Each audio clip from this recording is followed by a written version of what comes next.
Assalamualaikum warahmatullahi wabarakatuh. Perkenalkan, saya Rinal Hati dari kelas 11 TKJ 2 SMK Negeri 2 Purwakarta. Di video sebelumnya kita sudah membahas tentang dasar jaringan. Di video kali ini kita akan bahas dasar Cisco. Materinya ada tentang Cisco, sertifikasi Cisco, praktik menggunakan Cisco paket tracer, dan perintah dasar terminal Cisco. Yang pertama tentang Cisco System. Cisco merupakan perusahaan yang mengembangkan, memproduksi, dan menjual perangkat network seperti switch, routers, security device, firewalls, email security appliance, ada web security appliance, ada firepower. Nah, firepower ini dia produksi dari firewalls Cisco, dan ada IPS. Terus juga ada VoIP device, data center, UCS atau Nexus switch, ada wireless. Di wireless dia memproduksi WLC dan access point. Nah, terusnya ada sistem operasi pada Cisco. Yang pertama ada iOS. Dia itu memilih pakai oleh switch 3750 dan router 1841. Selanjutnya ada iOS XA atau Enterprise Network digunakan oleh router ISR 4331. Dan juga ada iOS XR, itu ada ISP network menggunakan router ASR 9000 series. Terus yang terakhir ada NX Operating System atau OS Data Center Network menggunakan switch Nexus. Nah, selanjutnya ada sertifikasi Cisco. Sertifikasi ini merupakan sebuah alat ukur untuk engineer untuk mengetahui apakah dia kompeten di bidangnya atau belum. Nah, di sini ada sertifikasi Cisco dari berbagai level. Ini sebelum Februari tahun 2020 ada entry level, associate, profesional, dan expert. Nah, Cisco ini dia mengubah atau memperbarui levelnya secara besar-besaran. Yang dia diperbarui ada spesialis. Nah, ini setelah Februari tahun 2020 ada entry level, associate, spesialis, profesional, dan expert. Selanjutnya kita akan belajar Cisco paket tracer. Nah, yang pertama kalian bisa register Cisco akun. Ini dari www.cisco.com. Yang kedua ada register Netacad akun. Kalian bisa ketik atau di Google www.netacad.com. Yang ketiga, yang terakhir, kalian bisa download dan install Cisco paket tracer. Nah, setelah kalian download, kalian bisa membuka aplikasi Cisco paket tracernya. Di sini ada network device yang berisi routers, switch, hub, wireless, security, dan sebagainya. Di sini ada koneksi ini itu sebagai penghubung. Penghubungnya ada strike, ada cross, dan sebagainya. Nah, cara akses perangkat Cisco, yang pertama ada konsol.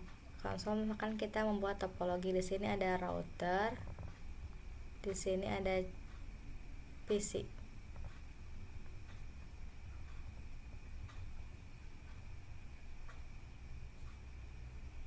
Nah, menghubungkannya menggunakan konsol. Nah, di sini untuk menghubungkan ke sini kita menggunakan yang ini. Sedangkan untuk ini disambungkan ke PC.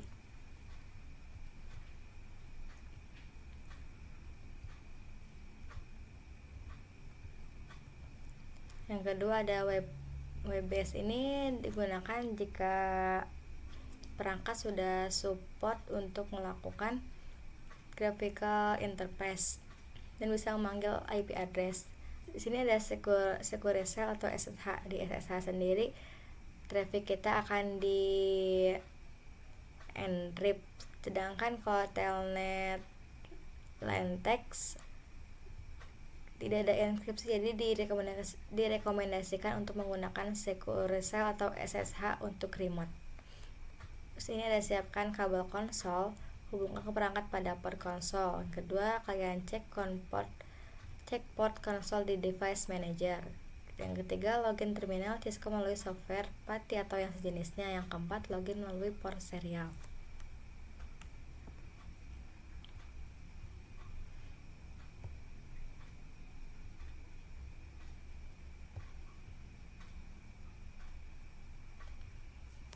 Selanjutnya ada perintah dasar Cisco.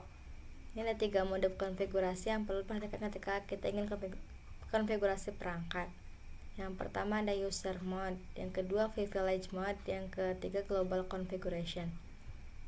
Nah, di user mode ini kita untuk melakukan verifikasi sederhana.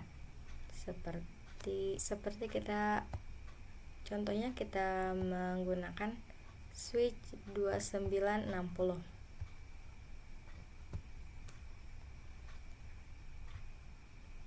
Lalu kita ke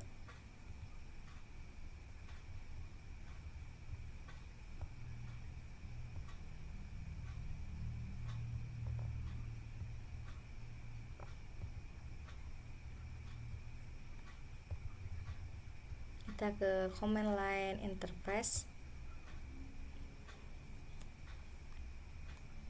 kita ketik enter. Nah, ini tuh user mode ya, sebagai memverifikasi doang. Nah, ini tuh user mode melakukan verifikasi sederhana. Kalau kita mau tahu ini tuh connect-nya kemana, kita bisa ketik tanda tanya. Nah, itu komennya connect-nya kemana, ke ada telnet, terminal, dan sebagainya. Kalau kita melakukan privilege mode, kita bisa ketik enable untuk privilege mode. Nah, ini tuh privilege mode untuk verifikasi konfigurasi detail manajemen file. Di privilege mode kita bisa menyimpan file atau men-save Cisco ini, terus bisa mengcopy dan sebagainya. Itu untuk verifikasi aja. Sedangkan kalau untuk melakukan konfigurasi, kita bisa ke global configuration. Caranya itu kita ketik configure terminal.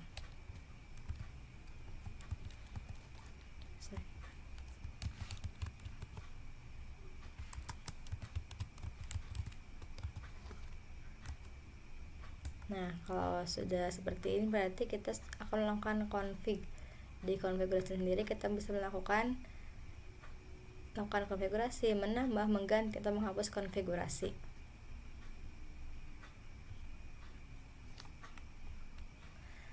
Sekian video kali ini dari saya. Terima kasih telah menyaksikan. Mohon maaf bila ada kesalahan dalam pengucapan kata. Wassalamualaikum warahmatullahi wabarakatuh.